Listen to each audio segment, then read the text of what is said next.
Hi, comic book fans. I'm Joe. Welcome to Anachronic Comics. With me today, I have Dave Bratton. Dave, how you doing? I'm doing well. How are you, Joe? I'm doing well. It's getting close to Christmas, Dave. And I remember you telling me that you had this like great story or book or something like that you wanted me to read. And I thought I'd ask you to come on and let's talk about that a little bit. Yeah, sounds great. And I remember when I was kind of introducing it to you, I introduced it with a riddle, and I said it's a comic series. A riddle, wait a minute, a riddle which I did not solve. No, I have asked this riddle of many people, and no one has gotten it ever. So it's a comic that's written by a I don't know if legendary writer, that might be a bit much, but one of the comic book writing greats, written by.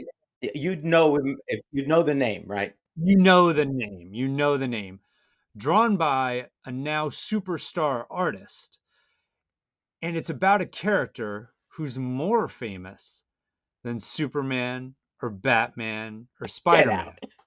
Impossible. Exactly. Exactly. And then the answer is Klaus. Yes. The Origin of Santa Claus, written by Grant Morrison, drawn by Dan Mora, and it's the series that was produced by Boom Studios. I want to say what, 2015, 2016. I might be getting that Right. Yeah, around that. around Yeah, that right. time frame. Yeah. And I came to it. I just happened to see it. I guess the omnibus that I just held up advertised somewhere, and I just thought that was such a fascinating idea, and the talent behind it was pretty, fascinating, interesting. It made me curious. So I asked my wife, I'm like, hey, here's a link to something. Would you get that for me for Christmas? It The is. I didn't get the big one like you got, but I have this one, which has the 7 issue series. The initial 7 issue series came out. Mhm. Right. Which is just Right. a fantastic origin story for, one of the most famous characters in pop culture and in Right. just, I mean, the idea of Father Christmas, Santa Claus has been around for a very long time. And Grant Morrison, made quite a story out of it, you Right. know? Right. And we're not So, going to give away the whole story because no. I think it's really worth you guys going out, whether you can find the 7 initial issues or you want to buy the trade, not super expensive, for the first Yeah. 7 issues. Yeah. Um, you should do it because as it progresses and you see what Morrison has done, and Dan Mora's artwork here was fantastic. He was Yeah. nominated in 2017 for a Will Eisner Award. Didn't win it, but he was nominated. And when you see the artwork in here, you'll see why. So Gorgeous. how did Morrison first come up with this idea of having kind of the origin of Santa Claus or Yeah. Claus, right? Yeah, it's pretty cool. He was actually writing All-Star Superman and Batman for DC at the time. And he's like, well, what could I do? What character could I do something similar with? What's a major character that, who's not owned by corporations, who's not owned by, Warner Brothers or Disney? And what's a character that, kind of everybody knows, the kids all love? And he's like, Santa Claus. And he put his spin on it. This is set in the 16th century. Santa Right. Claus, and I have that same trade paperback. It's a badass Santa Claus. Yeah, look at him. Look at him. And look This at is he's got this wolf superhero. that walks around with him, right? He's got this Yeah, wolf that and walks it is around. Wolf. Yeah. Cool superhero, badass Santa Claus, Yeah, and he's pretty good. it's just, so he came up with that, and then he sort of put this through the lens of, this is like Batman year one, it's Santa Claus year one. And one of the Right. ways he described it, he said it's like a mashup of Lord of the Rings meets Batman Begins. And as soon as I heard that, I'm like, I see where he's coming from. I get that. Right. Right. And there were other, I mean, there's a lot of other elements to this that he brings in because you've got like folklore, right? With the whole Santa stuff. You've got uh Krampus that comes into this too, the person who punishes the bad kids comes into this thing. You got it's almost like a Western in some ways too, right? I mean, Yeah. there's some Western Mhm. Mhm. and it's just it's just fantasy. It's the It is. fantasy aspect too. So I mean, Morrison is that way. He can really Yeah. put together different genres Yeah. into a story and make it work. And he does a really great job here with Klaus. He does. Sometimes, and I like Morrison's work, but sometimes some of his stories, I feel like there's so many ideas that perhaps they sort of overshadow the plot. And I thought this was a perfect balance of Yeah, plot, character, and cool ideas. yeah, Like to me, yeah, this might, I haven't read everything he's done. This is very much up there for me in terms of the works he's produced. It's yeah. And, and one of the things about this is that I hadn't even heard of it when you told me about right, it. And now that right. I've read it, I'm saying to myself, this is really a great story. Yeah, It would make sense for it to have, I don't know, some kind of application, maybe even animated or something like that, at right. least in my view. I Um, agree. This would make an yeah, unbelievable movie or an animated series or whatever. a It's Christmas movie incredible. would be perfect. Yeah, I mean, You know, the visuals were, incredible. The ideas, the story. It, it's it's something I like to reread. And I can't say that about most comics that I've ever read. right. The special ones you reread, and I Mhm. and I put this in that category. So So let's go back to the town. All mm, right. Uh, we were fooling around with the name Grimsvig. Grimsby, Grimsvig, right? yes, So, Grimsby, so this is the town where most of the activity happens in this story, yes. right? And hmm and why? What's first of all, what's his connection? What's Klaus's connection with Grimsvig? Well, initially he was, I believe he, as a child, was found just outside the town. And I don't want to give away too many deals. Excuse me, too many of the details. He was brought in. He grew up and became the captain of the guard. Right. So And he then was a significant person in town, he was, right? and then he was framed for something that, it Well, he was sounds framed for a weird. murder He and was framed for a and crime he thrown did out. not commit. Right, thrown Um, out of town, and mhm. everybody figured he He was was going to die. exiled, Yeah. and ultimately he came back years later. He had become like, uh, a trader. He had furs, things like that. Came back to the Right. town.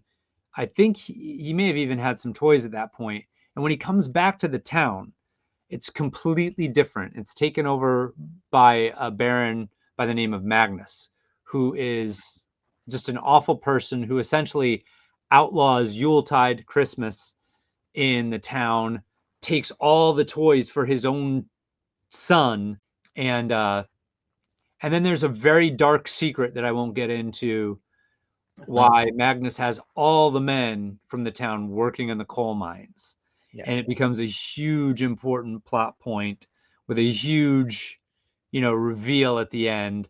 So it's, and at one point when he enters the town and he realizes, okay, they pretty much banned joy for a That's it. lack of a better description, and he's getting, thrown out of the town again. Nobody recognizes him. It's years later, and one of the guardsmen like strikes a child. That's where he's like, that I cannot abide, and he steps in, and then he's, beaten, taken out, thrown out from the town, and it's just, and he comes back for a reason and essentially to save the town, and it's, Yeah, and the child was struck because he had a toy, he had a toy. right? He Toy's had, not allowed without except giving away the details, it wasn't yeah, even a toy, but it's something that could right. be viewed as a toy, and that's That's how right. serious they were That's about, how serious it was. you All right, don't. so Yeah. yeah. Yeah, so, I mean, so I know we don't wanna give too much away, and it's kinda No. hard not to, but It we is, want it people to is. understand a little bit I what's just wanna going on go. here. Klaus seems to be a good person, even from the beginning, even when he was kind of a kid, you kinda get that impression, but he had to go through kind of his own change to get to where he needed to be, to be able to do what he needed to do to effectively save the town, and the people of the town. So, one of the things that I think was great was the way Morrison brought in, you know, even kind of like this fantasy element, Right. to it. Absolutely. You know, There's magic in this story. Yeah. there's magic in the story, Mhm. and Klaus can't become the Santa Claus, I guess, really without some magic Right. involved with him. Absolutely. Right. Um, at the end, he has something similar to the Santa Claus you see coming down from the North Pole every Right. year, but it's Yeah. not the same. It's not No, the same. these are variations and Grant Morrison-esque variations on it. The Mhm. sleigh isn't pulled by reindeer, it's pulled by these white wolves, and Wolves, right, it's right, just it's really cool. right. The And the twist. toys appear somehow, you Well, know? and the way they did I believe when he was beaten and dragged Yes, out of town, that's when sort of the woodland spirits came and he kind that's of right. woke up and he just created. Like, his hands were bothering him because 'cause he'd carved these He toys didn't even realize he all was night. doing it. To He him, it's didn't like they just remember. appeared. It was while Yeah, he slept, yeah. it was yeah, yeah, it's there's a lot of, mystical, uh, energy to this story, and it works really well because, Santa Claus truly is a magical character. If you tried to make it really realistic or serious, the idea of someone being able to do what Santa Claus does in one night obviously is, you know, impossible. Sorry, kids who are watching at home. Um, but this This is he not for kids. I say it when I put the gives thing up, it's not for kids. disclaimer. So yeah, exactly. One thing that Morrison does really well is I think it's he progresses really nicely. I Yeah, mean, it seems like the 7 issues was the perfect number of issues yeah, to get the story going. As I was reading through this, you know, yeah, which I bought again at Dave's suggestion, and I'm happy I did. As I was reading through this, I was saying, yeah, just there's a lot of pages here, huh? It's Santa Claus for Pete's sakes. But when you go through it, you get so much into the story, yeah, you know, and the artwork. We'll have some pages up maybe at the end so you guys could see some of it that's going on, and some selective work. But the artwork is fantastic. The story is yeah. fantastic.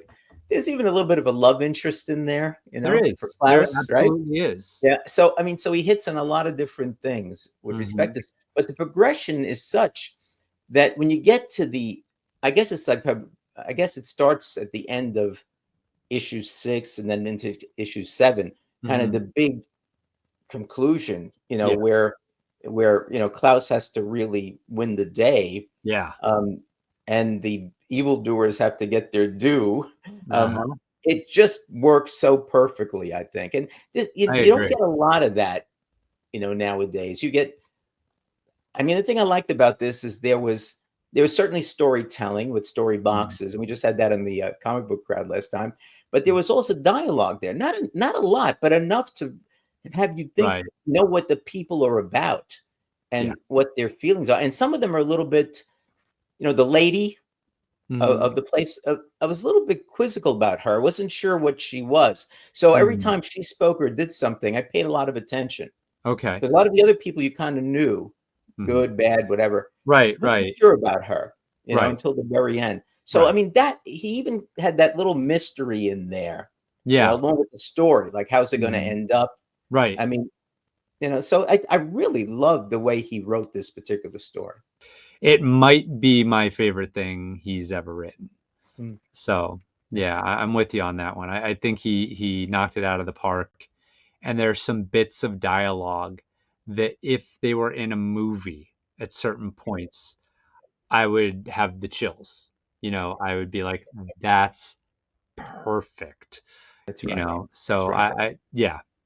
I'm glad you enjoyed it the way I did. I did, and I'm Yeah. thankful that you told me to go out and spend my money and buy this thing. But it's worthwhile, and I do agree with you. I mean, I could see taking this out at Christmas time every year and just kind of reading through it again. Yeah, And that's when you have a really good writer and a really good script and a really yeah. good artist that can Mhm. interpret it and bring it out Yeah, in a way that really works for the reader. And that's really the essence of what a comic book should be. It should be a good story, good artwork, and that makes you want to continue to read it and see what's there. And I think this really hits it out of the park. It really does. Yeah, Yeah. I agreed 100%. The story's fantastic, the artwork's phenomenal, and it's about Santa Claus. I mean, that's the twist. Like, if you get that with Superman or Spider-Man or Batman or throw in your favorite, comic book character, superhero character, whatever, this is Santa Claus, and that's different. That's fantastic. And it's yeah, it's I kinda maybe now is a good point to read something that Grant Morrison had said about it. And he said, "This Christmas, it's all about psychedelic shamanism, anti-authoritarian guerrilla gift giving, and the jingle bells of freedom." It's just He's an amazing character. I mean, I is. think he's out in his own universe sometimes. But that's Yeah. an interesting statement. Yeah. Yeah, it is. And this is the description from Boom Studios. Set in a dark, fantastic past of myth and magic, Klaus tells the origin story of Santa Claus. It's the tale of one man and his wolf against a totalitarian state and an ancient evil that sustains it. When he Yeah. wrote this, he also Mhm. mentioned that, I mean, essentially he writes Santa Claus as a superhero Yes. in effect. And he did indicate that this would allow him on successive Christmas seasons, I guess, Mhm. to write more stories, right? They So why don't you did. tell us a little bit about the additional, because I didn't read them. Why don't you tell Sure. us a little bit about the additional stories how many Sure. have there been? To the best of my knowledge, there are only 4, Okay. beyond, and I think there is a volume, Amazon, other booksellers, that is a separate volume that has those 4 stories. Okay. So, and they are singular tales. They're one shots that I believe they were putting out each Christmas for a little while. Right. The first one, Klaus and the Witch of Winter. Um, and what he does is he incorporates, he the original Klaus was set in the 16th century. This, he'll go anywhere he wants in time. And it's kind of fascinating in some of the things, the way he plays with time with some of these stories. And then he'll take other characters from, the fables and the stories, like the character of Geppetto is in one of these stories. And he'll use, other characters, I think from other cultures, sort of like, Father Christmas. That's not what I called Santa when I was growing up. That is what, another culture refers Right. to, refers to the character. So there's just some great stuff in here. I like the other stories. They're a lot of fun. Nothing tops the origin for me. And Right. I'm a sucker for a big epic Right. origin So story. Klaus and the Witch of Winter was in 2016. Okay. Klaus and the Crisis in actually Xmasville, I guess, Xmasville. was Hmm. 2017. Then I Hmm. have Klaus and the Crying Snowman, 2018. Yes. And then Klaus and the Life and Times of Joe Joe Christmas Christmas, right? Yeah. is Joe 2019. And then Christmas. he stopped. I Yeah. know. I wish And then they'd he done a few stopped. more. Yeah, So, I mean, he did what he was going to do, and I guess he just said it's run its course at that particular time. So I probably will be looking for that other edition that you mentioned that have these other 4 in it, because I really would like to read them I'll send you after a link. reading the original one. I think it would be kind of fun to read them. Yeah. I mean, I've recommended a couple things in the past, but I don't do this too often. But Mhm. because of the season and the story itself, I mean, I would really highly recommend that you go out and get this. And I'm sure you can get, I think it's like 18 or $19 Without from Boom giving away Studios. really cool parts of the story, we just can't say I anymore. know. So I told him, let's go through the entire story. And he said, no, we got to let the people read. let them discover I the said, magic for okay. themselves. So But I yeah. reluctantly agreed, to it, you know. All right. Page Well, Dave, 7.